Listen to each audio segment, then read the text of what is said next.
Go ahead and roll the intro music. All right. Toss it up. Toss it up. Toss it up. The Tossing Salad Podcast with your host, Brian. Would you believe that I had to do all that myself, Duane? That's wow. That's look, I don't know. We got to work on that maybe. The budget for the show is a little tight, let's just say. So I've got to do I'm a jack of all trades when it comes to the Tossing Salad Podcast. And this is the Tossing Salad Podcast. I am Brian Simatros, your host. And we have a very talented person here, somebody who I have wanted to talk to for a very long time. And to say that he's a photographer for the biggest celebrities on the planet, I don't know, is that a proper way to describe what probably a bit much, but I wish I knew them a little more on a personal level, but I pretty much get my 3 songs photographed and I'm out of the way and they don't even know I'm there sometimes. But well, we are here with Duane Clawson of DC Photo Works, and Duane and I used to shoot a few years ago prior to the pandemic. You and I did a lot of shoots and gigs together, and I think that aside from us just being kind of co-photographers, we've become quite good friends. And Yes, sir. I will have to say right now, for those of you that are not watching the YouTube video, okay, because you guys know that you can listen to the Tossing Salad Podcast as just a traditional podcast where it's just the audio.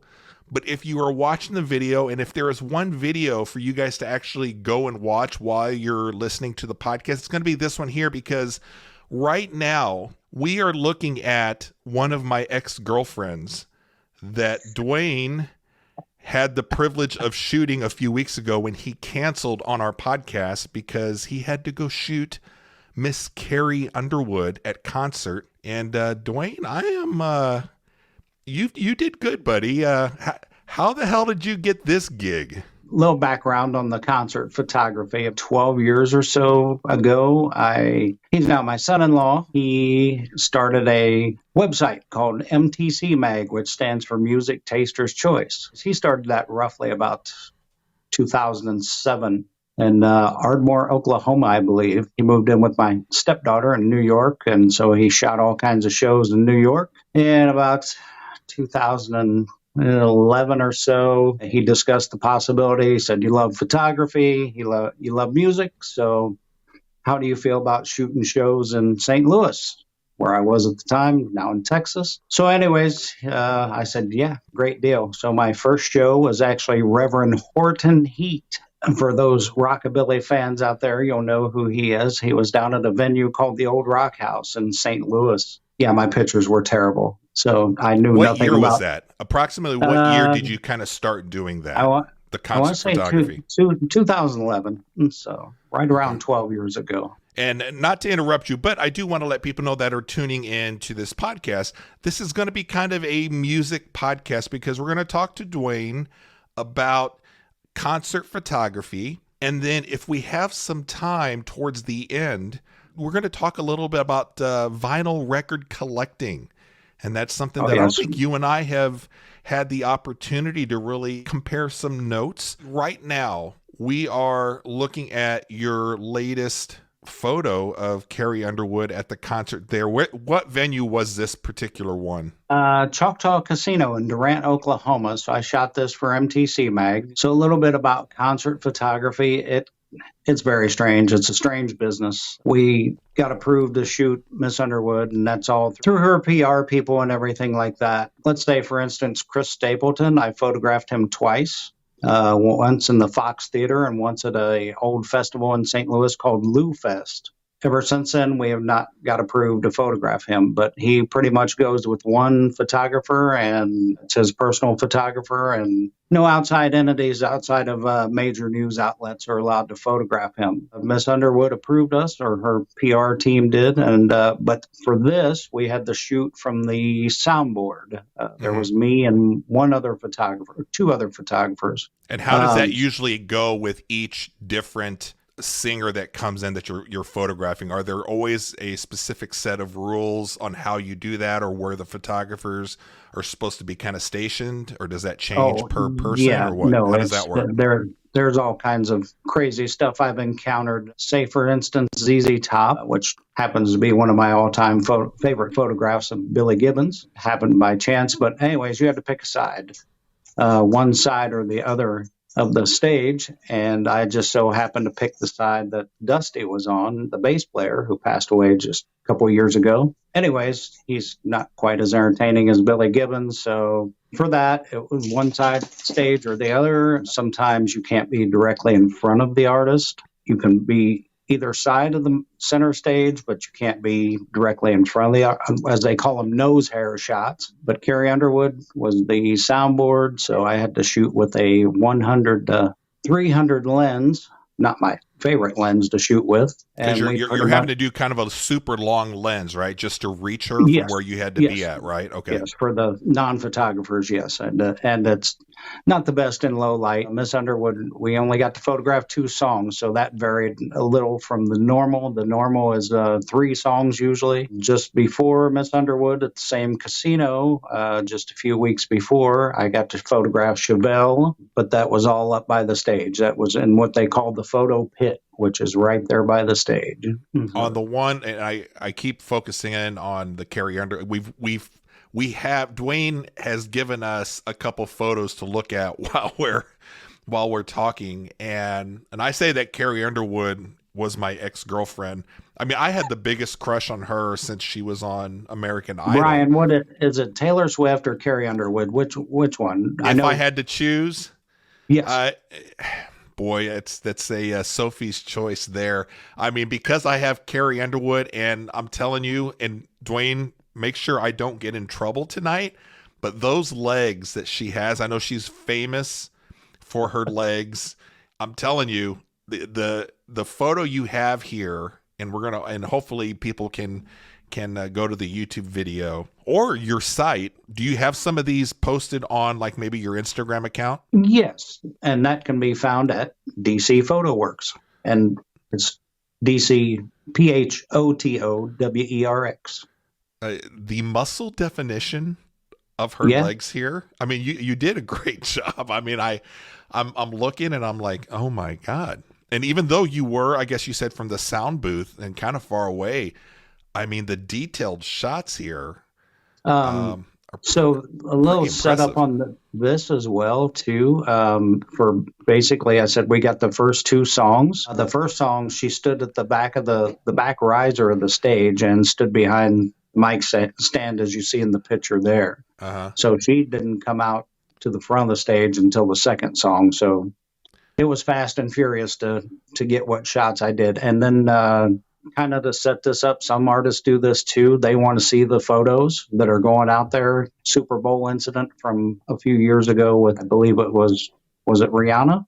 Photographer put the really bad photo of her out there. And so explain that, because I hadn't heard that. Was that the one where she was pregnant? No, but it was a really bad shot and something I would have never put out there, but just her facial expression, her knees were kind of together, and it looked like she had to maybe go pee or something. It was terrible. So, and the photographer got in trouble, or the company in charge got in trouble? The photographer sent it out there and put it out there, and I was like, why would you ever put that photograph out there? So, well, but anyways, because you want to.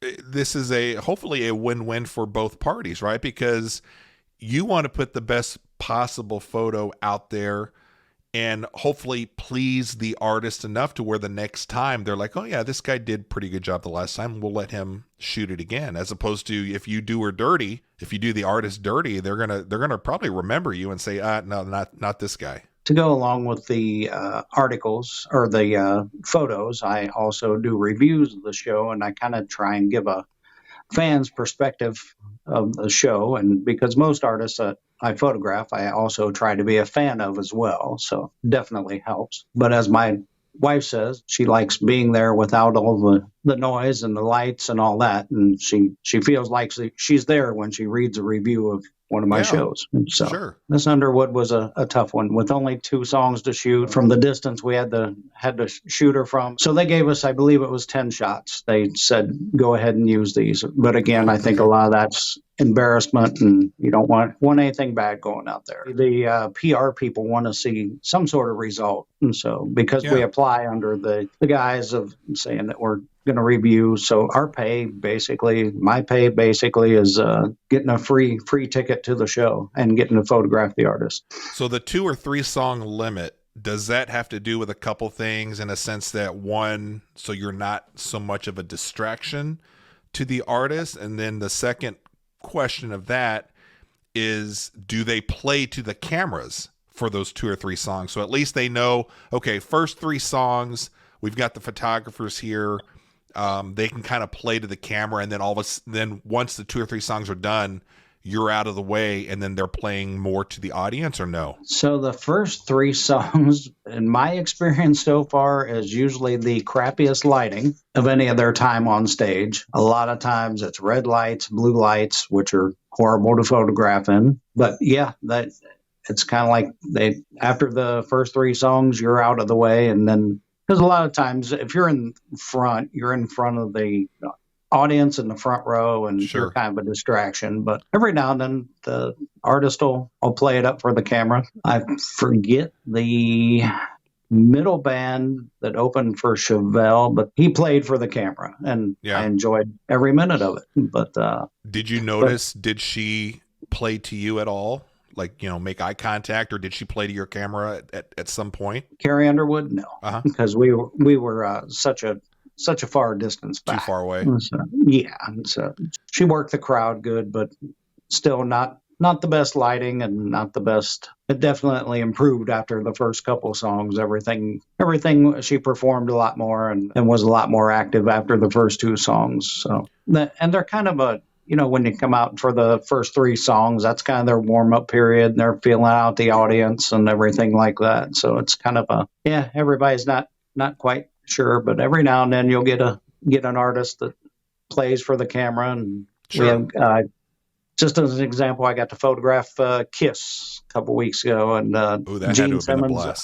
Gene Simmons, I'm pretty sure that I got a private show from him, and I really enjoyed it. But I don't know about a private show from a 74-year-old musician, but anyways, I think everything that I know about him, and probably anybody that wears as much makeup as they do as a band, they want the eyes on them. They're always playing up. So I got to imagine that was just for a photographer, that was a fantastic show to shoot. My favorite picture of it was actually Paul Stanley, and he gave me eye contact, his famous pose with the guitar between the legs and a pick on his tongue. So, and that's what you want as a photographer, right? You want either the signature shot or something, and they're wanting that also. Because they're selling themselves. This is all marketing for them and for you. So, yeah, I totally see that. Yeah, I was kind of jealous because Scott, the editor and my son-in-law that runs MTC Mag, he had photographed Kiss like 6 times, and he had the signature shot, but he only had the guitar pick on the tongue of Paul Stanley, and I got the full frontal, the full body shot of Paul Stanley there. So I was pretty happy at that. So but I was very jealous of his photos of Kiss, and getting to see him on their supposed final world tour, which has been going on for 3 years now, but. Right. Well, as a photographer, as many concerts that you've photographed, and you've done a lot of other things other than concert photography, and we can kind of touch on that here briefly just in a little bit. Do you print out some of these, and are they in a room or up on your wall somewhere of some of your favorite ones? Like, how do you... I don't know how much you can see behind me, but I have 2 of my favorites behind me. Gary Clark Jr. I don't know if you've ever heard of him, but he's an excellent guitar player. And it was one of the first times I believe I photographed him down at the pageant, which is there in St. Louis. Great lighting and well, kind of great lighting. I had to work on the photo a little bit. Again, it was some reds and blues, but he had the fog rising and all that, the smoke machines going, and so I got that. I got my favorite shot of Billy Gibbons behind me as well from ZZ Top. I don't know if you want me to go into that story, but you had to pick a side, and I was in front of Dusty Hill, I believe. Billy Gibbons, he got the famous beard. He was on the other side of the stage, and I was shooting away and not really getting the shots that I wanted. I had to shoot him with a 7200 lens, which you know what that is. So, yeah, nice. And on the 200 end to get some shots. That was one where we had 3 songs. Right at the end of the third songs, Billy Gibbons started strolling my direction. I was like, oh my. So let's hope everything's where it's supposed to be. Right at the end of the third song, he leans in kind of toward my camera, and I was like, I got the shot. And so it was a magic moment, and it's my all-time favorite concert shot. Have you ever had the opportunity to get any of those autographed, like the next time that you saw them, the next time around? I have one, and that is Ben Wells. He's from a band called Blackstone Cherry, which is probably he's one of the most active guitar players that's out there. He's nonstop. In fact, they got to photograph them in the height of summer here in Texas. And I believe when they went on stage at around 8-ish, the temperature was 103. Oh, my God. And for 2 hours, he was nonstop jumping and kicking. And my article, I kind of touched that. I was like, I thought they'd kind of phone it in the heat, but no. He was his usual self. I photographed them 4 times. The first time starting in 2012 at a club in Dayton, Ohio. So, yeah, I was a fanboy, and I hung out by their tour bus with my 8x10 and said, Mr. Wells, big fan, can you sign this for me? And I blushed a little bit and maybe cried. But it's a beautiful black and white shot, old rock house that was there in St. Louis. I think they're still in business, but it was a great venue. It was like I think 500 seat venue and old wooden stage, and they have a balcony in the building. But yeah, the place was packed, and it was a hot, sweaty night in there too. Even blushed a little bit more when the band's bass player said, "Man, that's a great shot." And I was like, "Oh, thank you, sir." Really? That is pretty neat. Would you consider yourself a better photographer than you are a writer with the reviews that you do?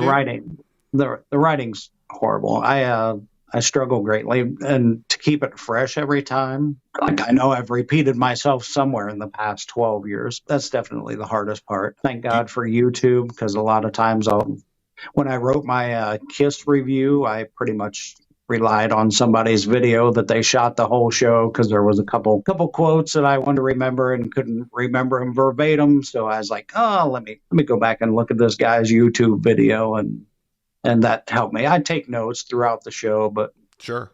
Kiss, I wasn't the best at taking notes, because I was like, yeah, man, I'm quite a fan here, and I'm really enjoying the moment. So I didn't take notes like I should have. Their shows, it's kind of canned, if you will. They kind of do the same show every time, and just change the name of the city that they love.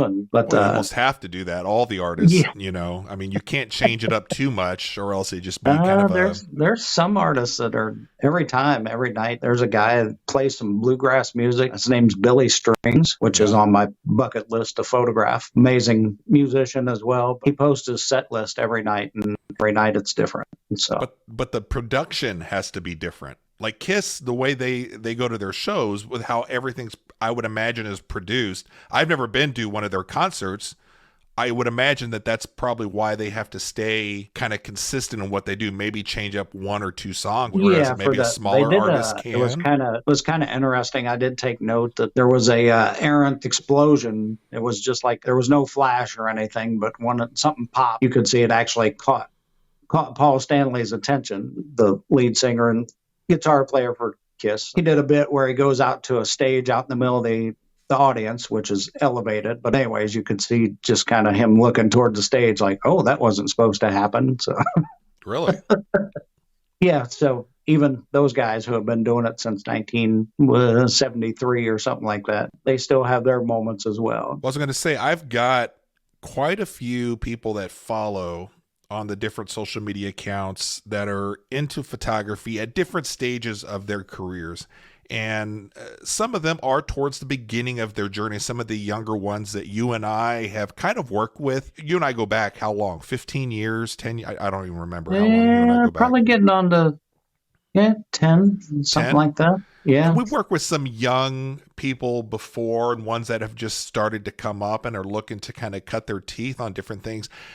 For those type of people that are photographers, they're getting into the business and they want to do concert photography, what would you suggest that they do? Like, how would you give them some tips on how to break in to the business? If this is what they want to do, like they're like, man, what Duane does at these shows, I want to photograph Kiss, I want to photograph Carrie Underwood. How does somebody that has no connections, what would you advise them to do? First of all, get yourself a publication, online magazine, such as I do the photos for, somebody that's out there, because that's what PR people want. They want results. They want to see something tangible that's out there on social media, and they'll continue to invite you back, or be a club. I know they rely a lot on cell phones now, but there's clubs out there that you could be the house photographer for. But so a lone wolf isn't going to get those type of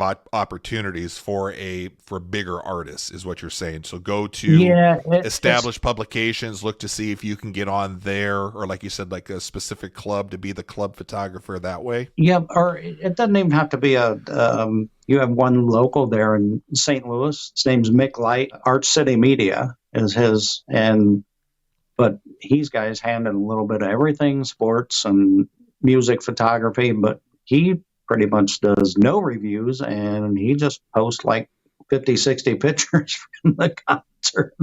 Right. But he has the Arch City Media umbrella, which he posts under, and he has a great following a lot of times for his sports. He's kind of a concert photographer second, but he has the outlet. He has the following with Arch City Sports and Arch City Media. So he has that, and that's what gets him in the door. And he's actually got to photograph some pretty big artists as well. What are your thoughts on contacting photographers like yourself? Let's say I'm a big fan and I've seen a lot of your work, and I'm a young photographer coming up, and this is what I want to do. Would reaching out to you directly to be like, hey, Duane, how can I shoot with you sometime or intern with you? Or how do you approach something like that? Do people email you or message you and say they want to work with you and they just want to get some hours behind the camera, or just to kind of pick your brain on things? Or, how does that work? Mainly advice. It's only happened a couple of times. We know she photographed a couple marathons with us, Miss Carrie, if I can say her name. Anyways, she shot for some online publication out of California, I believe it was. I remember being very nervous, and she sent me messages on Instagram and like, what do I do, and where do I go, and how do I act, and everything like that. I just, basically told her, be respectful. I had a gentleman in Pennsylvania, I believe. He's mainly pretty much a hobby photographer. He photographs an event, a motorcycle racing event in Florida called Sons of Speed, which I had the pleasure of shooting a couple of years ago, but that's where I met him. He loved my concert photography. So anyways, he had his first concert coming up, and he sent me a message and like, what do I do, and what lens do I take, and camera settings, and all kinds of questions. So, but yes, feel free to shoot me a message, and I'll try and get you pointed in the right direction. I remember that thrill, and I still get that thrill. And if a young photographer can experience that, I'd be more than happy to get them going in the right direction. Yeah, that's the thing. Since you left me a couple years ago, now Duane used to live in St. Louis with me, and then he's moved down to Texas with his beautiful wife. And thank you. Since then, so Duane and I, how many gigs do you think you and I shot together, ballpark wise? Together? Not a whole bunch. Together and kind of just through each other. You know what I'm saying? Wow.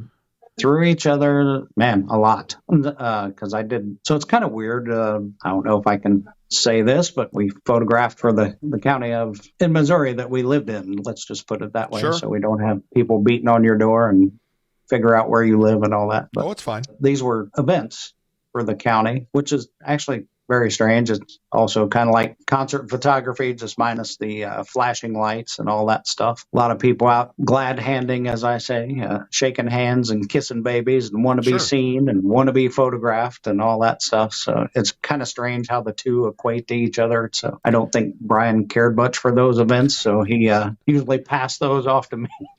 But, Well, we had a great working relationship, I thought, for the years. And just aside from the fact that you're a super talented photographer, and I've mentioned this several times to some of the clients that we've shot for, I would always say Duane is by far, I think talent wise, you're a better photographer than I am. I'm really good at the business side of things as far as getting some of the jobs. As far as like the creative shots and everything, whenever you and I were to go out, whether we were shooting, you and I have done some weddings together, we've done some races together. I don't know if anything outside of those that we shot together. No, but I always enjoyed our location scouting trips, and so I But we have would put in the work and we would put in the Yes. effort. And I Yes. always knew that at the end of the day, at the end of the wedding or at the end of a race, I always had the comfort in knowing that I didn't always have to get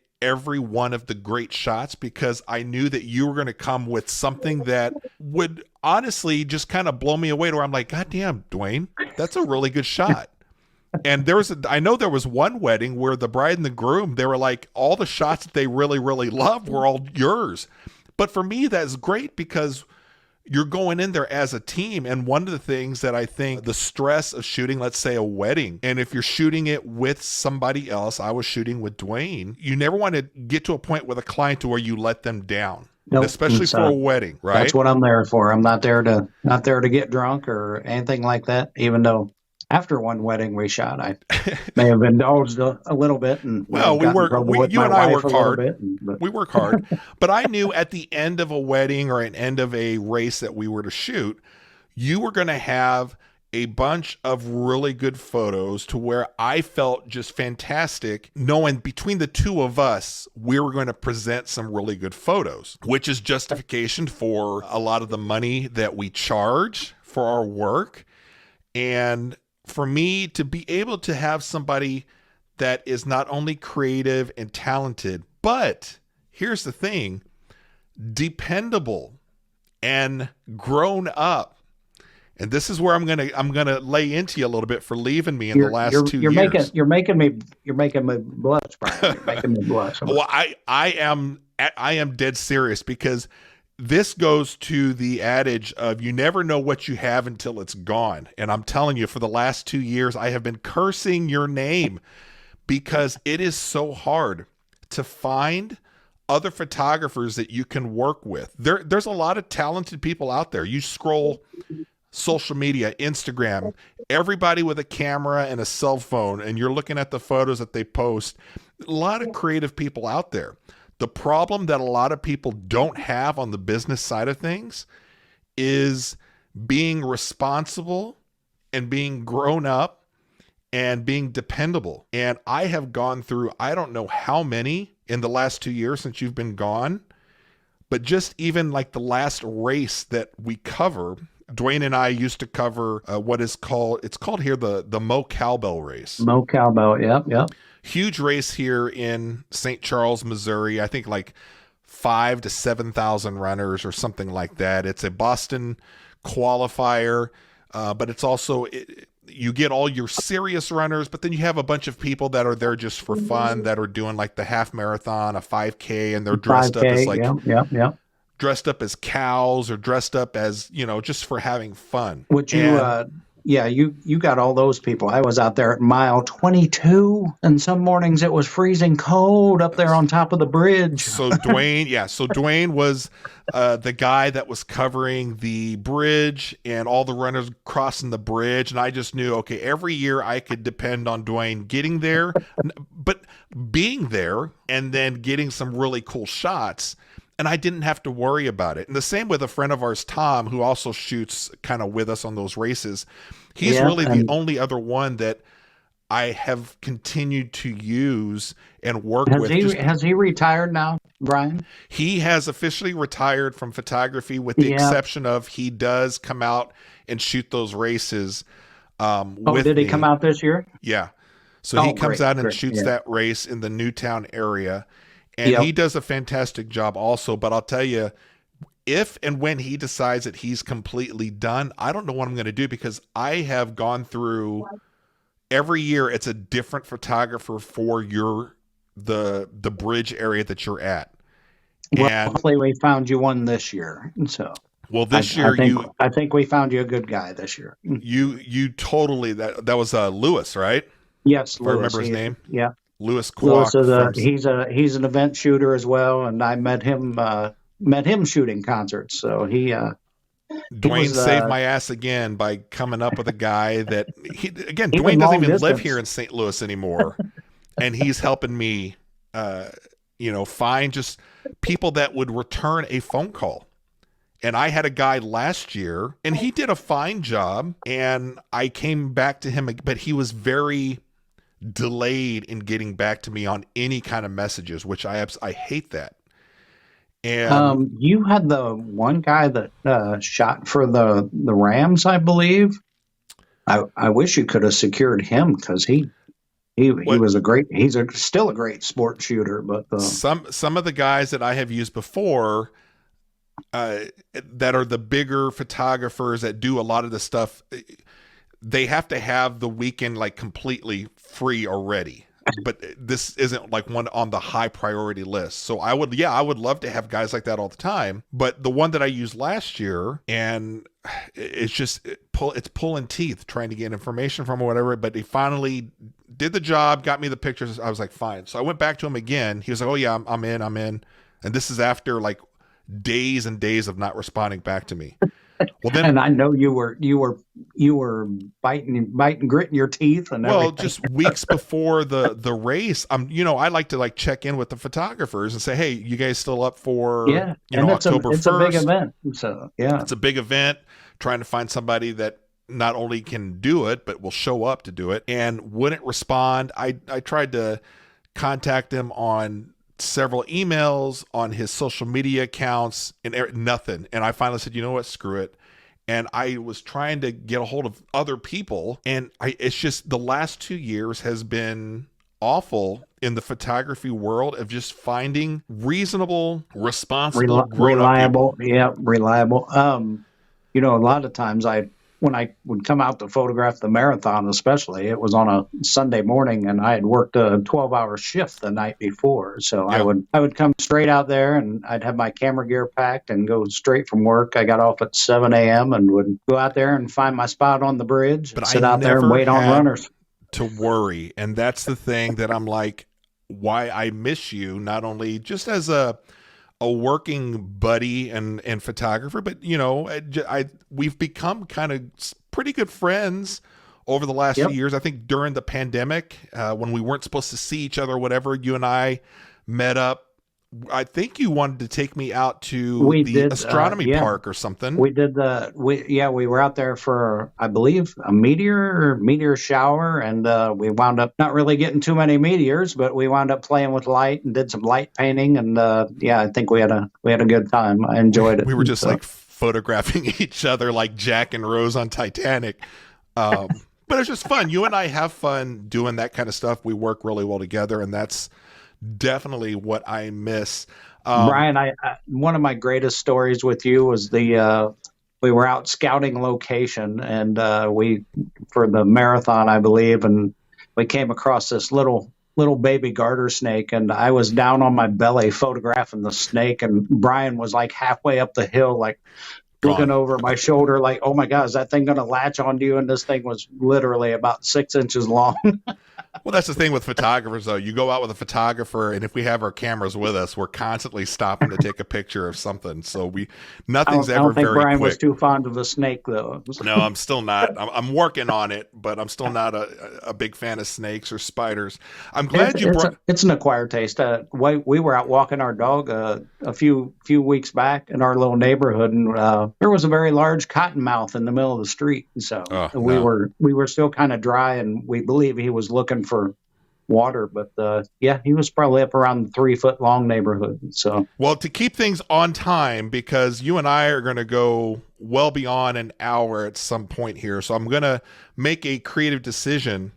Part of what I wanted to touch on, because I want to talk vinyl, I want to get into records here, but I oh do yes, want let's to, do because you records. mentioned it, when you would show up to shoot the race with me and you were working the night before at your other job. And I want to just briefly touch on this other job, because when you guys are listening to this and you're watching Duane, you're like, okay, this is a cool guy, does I don't know about all photography, that, but very artistic, drinks bourbon. Cheers, drinks Brian. very expensive bourbon. Where's my camera? There it is, right there. Oh yes. Explain a little bit what and I guess for a while that would be considered your main job. It was my main job for 22 and a half years. Yes. So, And um, what was your actual role there?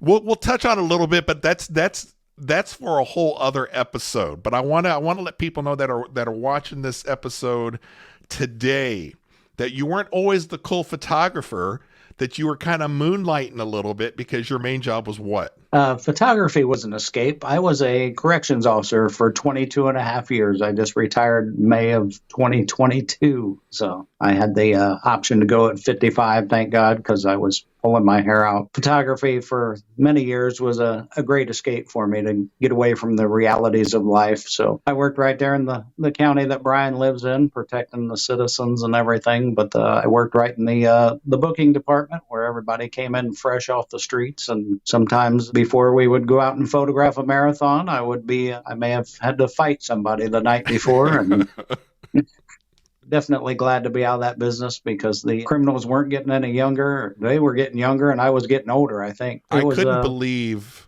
when and I don't know at what point that I found that out, or you told me about that or whatever. And honestly, probably our first wedding together, I would guess. We probably discussed that. So actually, our first introduction to each other, I was a DJ, and Brian was the wedding photographer. And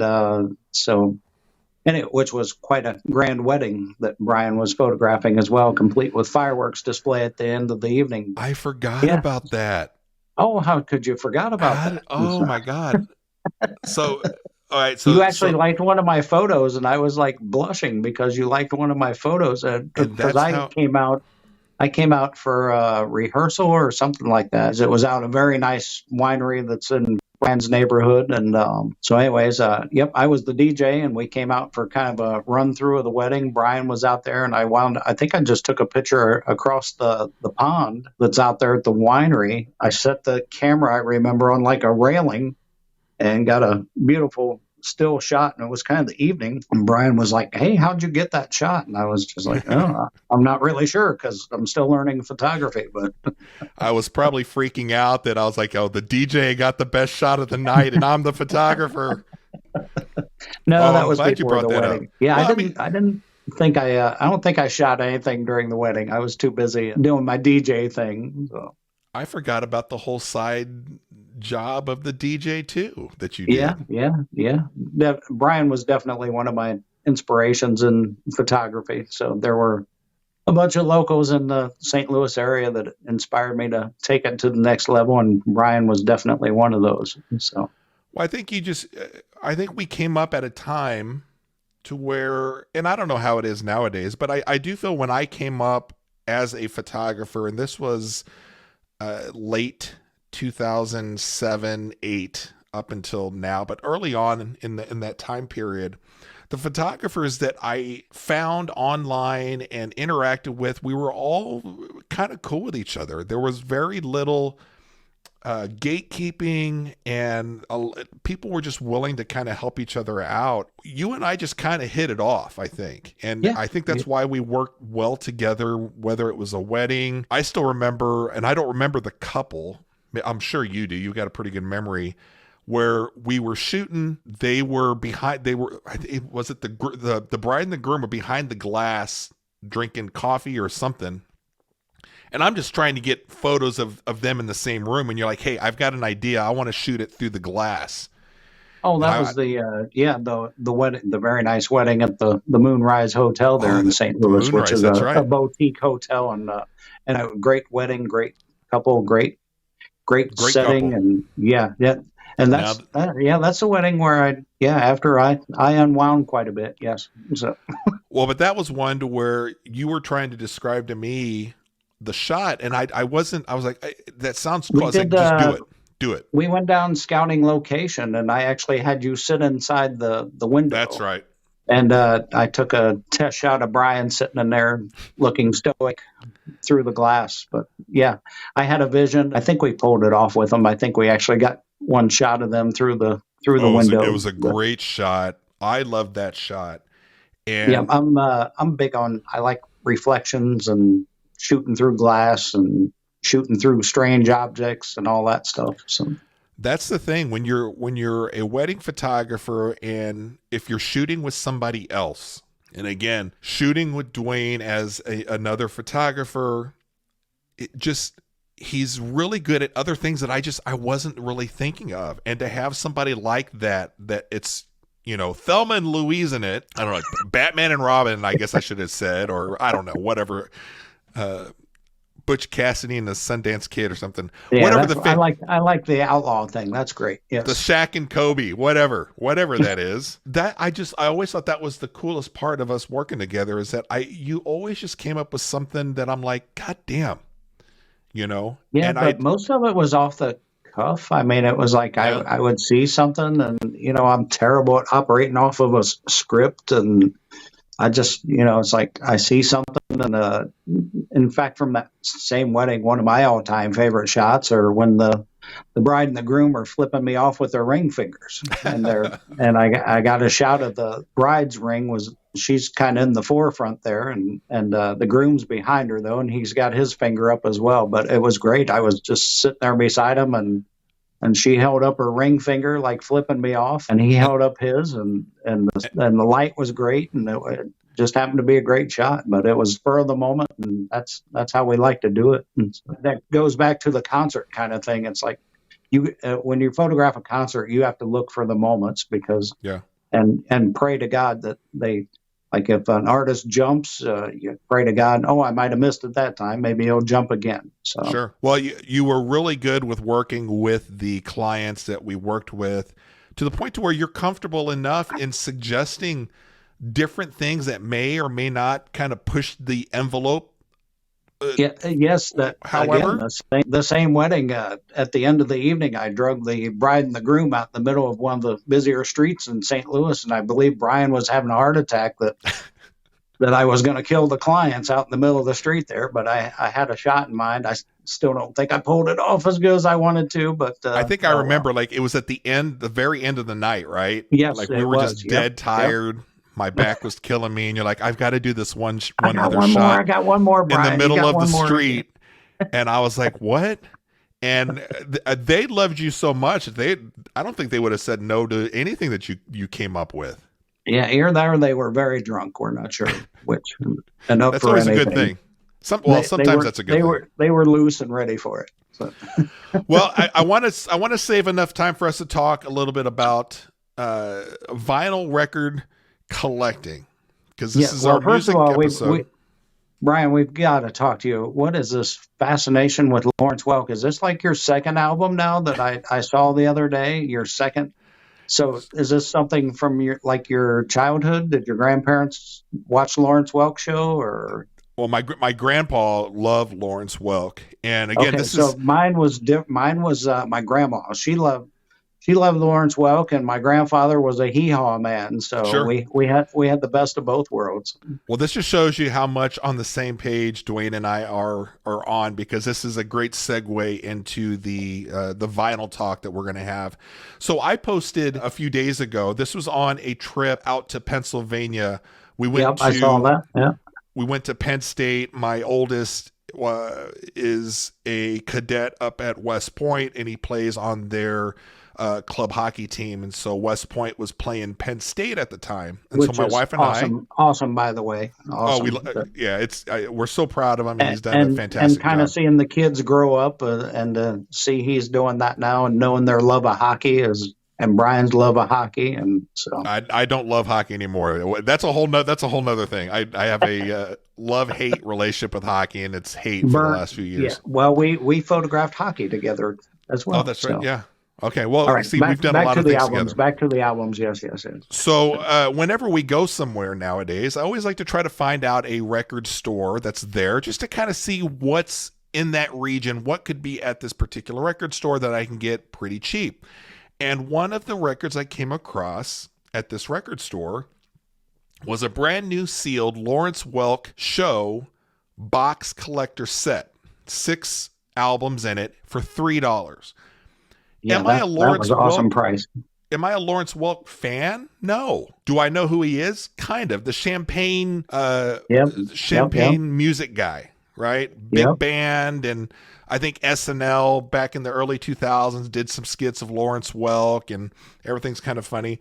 But it was just music that my grandfather kind of grew up with, and even up until when he passed a few years ago, he was always kind of the big band music guy. It wasn't my thing growing up. But I saw this brand new box set, and I was like, for $3, I've got to get this. And Which sounds like it's in great shape, by the way. The album you played on your reel there, I was like, wow, that sounds like it's in great shape. Yeah.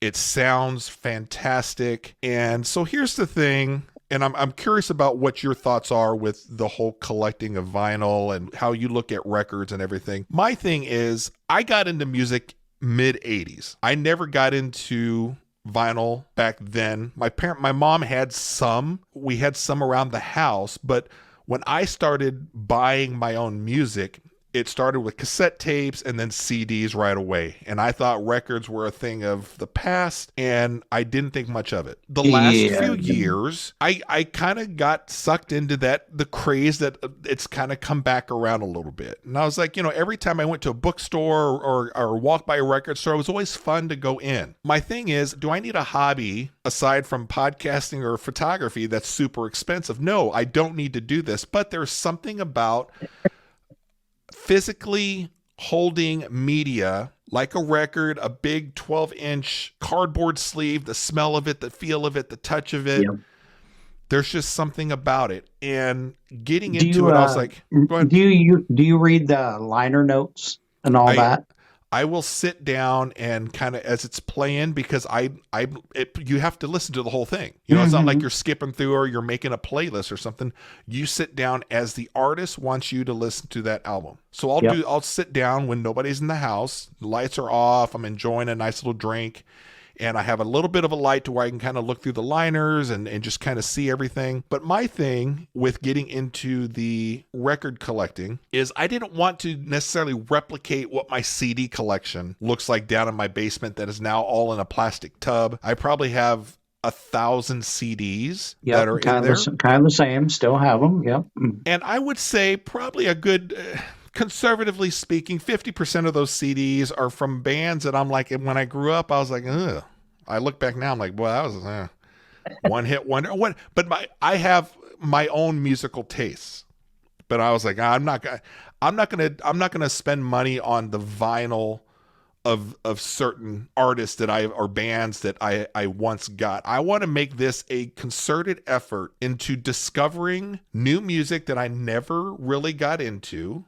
So it's very much it's a thought process of going in. I want to discover music that will open me up to a few new things. My ultimate favorite artists or bands, then I will look to get the vinyl for. So that's my strategy on this. So the Lawrence Welk that you brought up, and a friend of mine, Amanda, she asked the same thing that you did, which is why this is a great topic for us to start on. Because when I posted that thing on Instagram of Lawrence Welk and playing the first song, but do you like it? And I was like, okay, short answer is yes or no. But the longer form answer to this is it's opening me up to listening to music that I'm not necessarily, I never gave a chance to before. And again, this was something that my grandfather really liked. So I think that's a cool connection there. And I'm like, okay, well, let's see what he was kind of into. So putting the record down and listening to it as it was spinning around. I liked it. I enjoyed it. Is it something that I'm like, God damn, I want to listen to this again tonight when I'm doing work in the yard or fixing the car or something? Probably not. But for a Not night like to where maybe not like Taylor Swift or anything like that. Yeah. Well, but the Taylor Swift is on the same lines, and I'm going to get into that. But so the Lawrence Welk thing is something that I'm like, maybe if the wife and I are cooking dinner, we're having a date night, got some wine going, that would be one of the perfect albums to put on.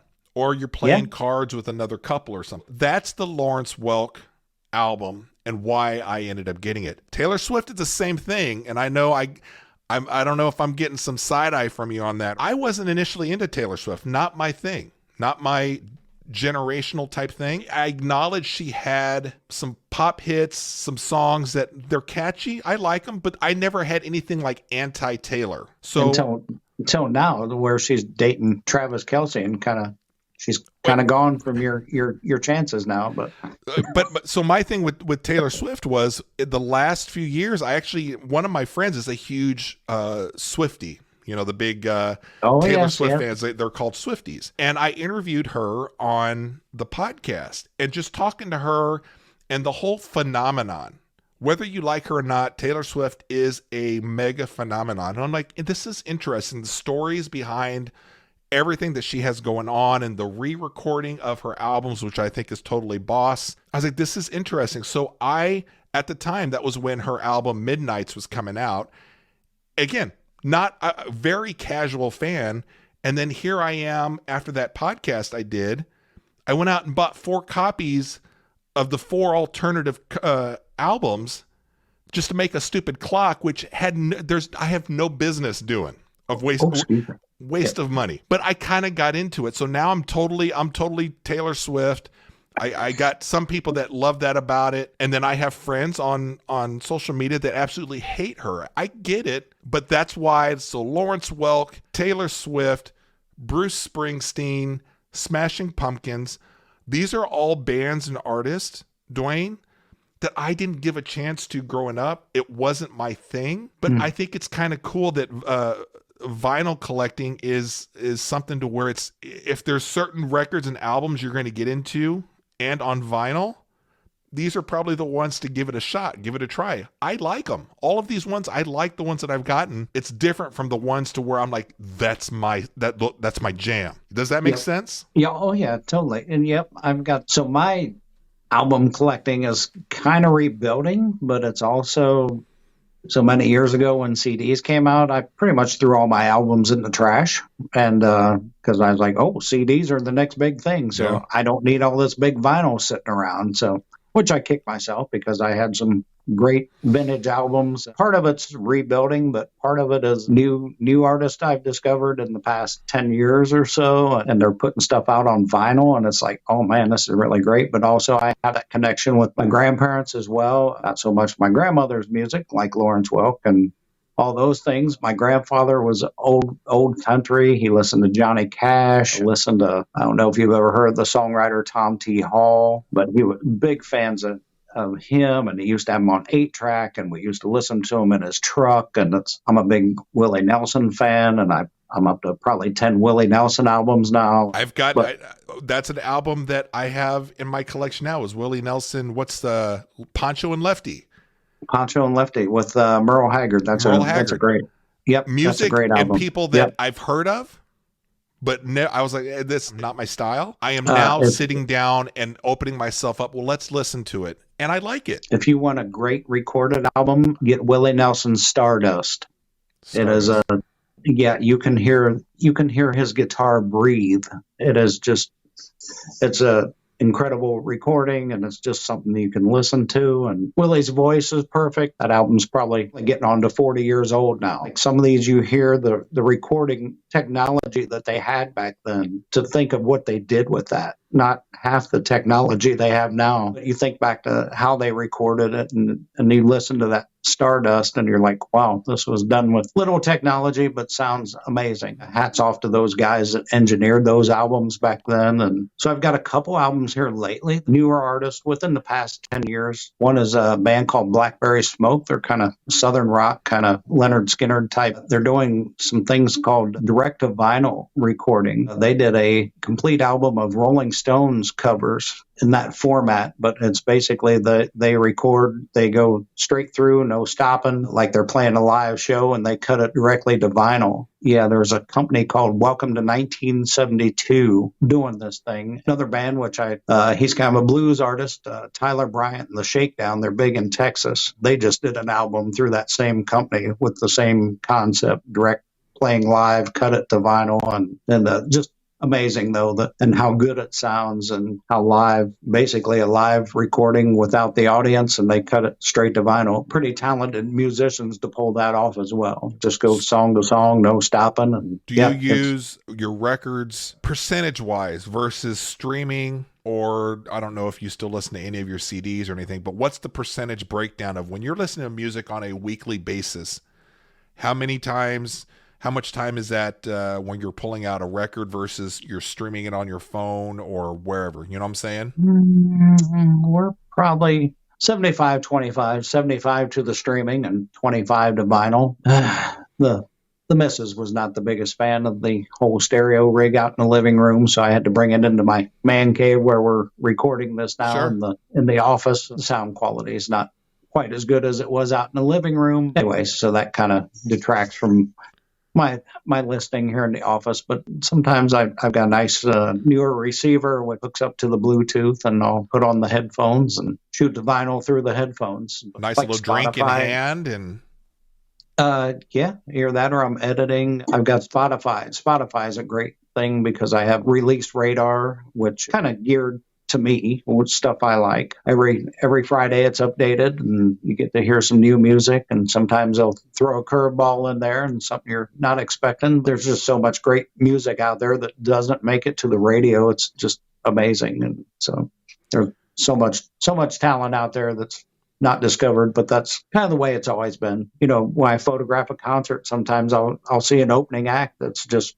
and sometimes the opening act's better than the headliner, and you're like, wow, these guys are really good. I got to see, you know who Jelly Roll is? I've heard of him. So Jelly Roll's kind of on the country side, country rap, but he opened for Shinedown last year, and I got to photograph both of them. And I was actually thinking while Jelly Roll was on stage, it was the first time I'd photographed Shinedown, and while Jelly Roll was on stage, I'm like, oh my, Shinedown's going to have to bring it because this dude is really, really good. And so, and now he's went on, and I believe he just recently won some awards, and he has quite a story. He has a jail story. He didn't start out with there's a lot of aspiring rappers in jail. So, but apparently he was in county jail quite a bit, and he used to rap in there, and he kind of... Never in St. Louis, right? You never... I don't know. Booked him or anything? Hey, little secret, Chuck Berry was in our jail in St. Louis. So.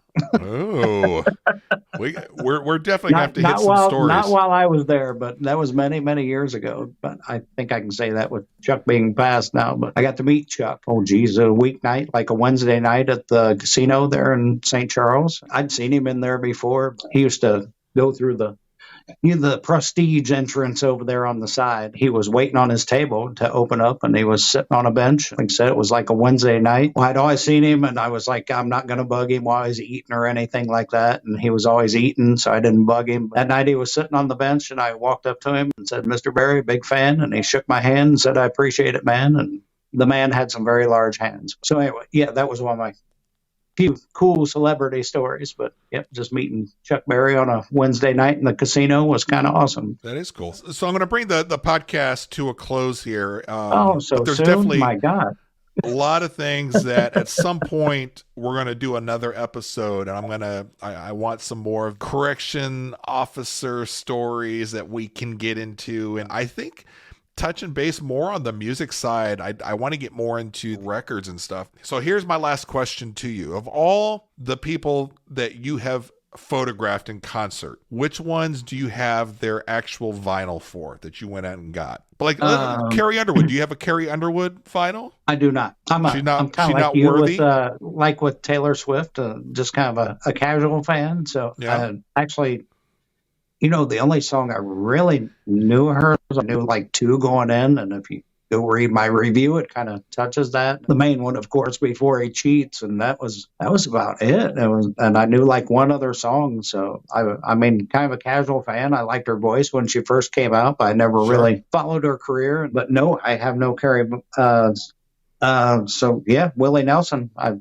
I haven't photographed him with a cell phone. The question is, of the ones that you photographed for your concert photography, which ones do you have the actual vinyl albums for? Blackstone Cherry. They come to mind. So I've actually got a couple of theirs, and Blackberry Smoke, the other. I've got all these black bands that I like. So surprisingly enough, with the Blackstone Cherry album, unbeknownst to me, it arrived. It was signed by the whole band. And so I didn't know they were doing that. It wasn't announced, and I was like, "Oh, this is really awesome." So actual signatures, not like printed on there. Yes, no, they're hand signed. Yes. Wow, so, that is pretty neat. That's a lot better than the Lionel Richie album that I picked up, and when I opened it up, I was like. And that was another one that was $3, but it was signed Lionel Richie with a little note, and I was like, "Is this an actual signature? Is it personalized or?"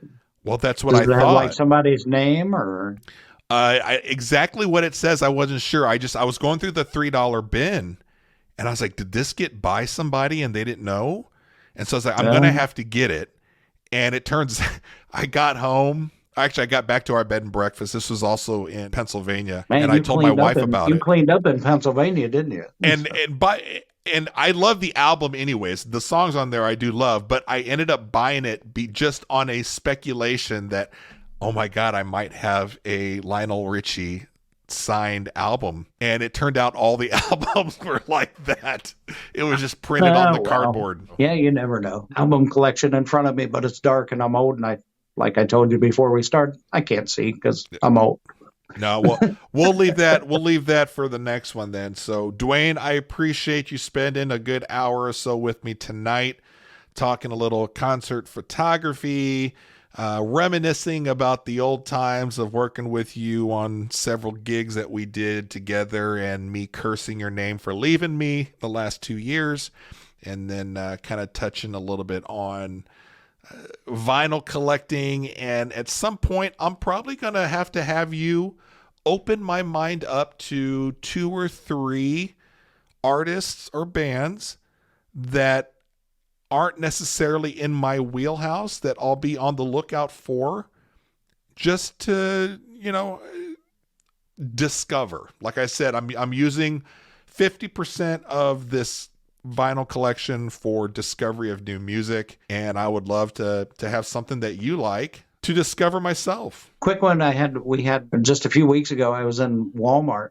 I was looking for a band called the Steel Woods, which I've seen their albums in Walmart before, but they had a new album come out beginning of October. Me and a gentleman, he was looking through vinyl, and we got to talking. We were about the same age bracket. Told him to go check them out. So I don't know if he did or not, but it was but we stood there and talked about life for 10 or 15 minutes. So it was kind of refreshing, and maybe I turned him on to a new artist as well. So, all right, Duane, I appreciate it. And toss it up. We are going to end the recording now. Toss it up. The Tossing Salad Podcast with your host, Brian.